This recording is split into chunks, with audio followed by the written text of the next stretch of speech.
Tech 1 2025 અંતર્ગત રાય university ખાતે રાજ્ય સ્તરીય હેકાથોનનું સફળ આયોજન કરાયું.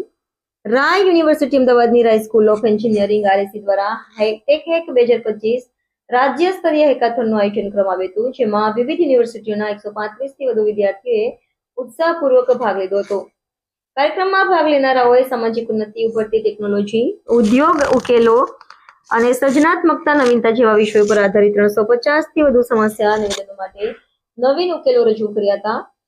હેકાથોનનું મૂલ્યાંકન professor doctor Ramesh Prajapati, HOD Shri Swaminarayan institute of technology Gandhinagar અને Shri Pareshbhai Dobariya MD Dave global career consultants દ્વારા કરવામાં આવ્યું હતું. ટીમ 7 બ્લોકને પ્રથમ ઇનામ 10,000, ટીમ ફાલ્કનને ₹5,000 અને ટીમ હેકલુકને ₹3,000 એનાયત કરવામાં આવ્યા હતા. કુલપતિ ડોક્ટર અનિલ તોમરે જણાવ્યું હતું કે આવી હેકાથોન વિદ્યાર્થીઓમાં નવતર વિચારો, ટીમવર્ક અને ટેકનોલોજીકલ ક્ષમતા વિકસાવવામાં મદદરૂપ બને છે. પ્રિન્સિપાલ ડોક્ટર જય દવે દ્વારા ભાવિધિ સાથે કાર્યક્રમનું સમાપન થયું હતું.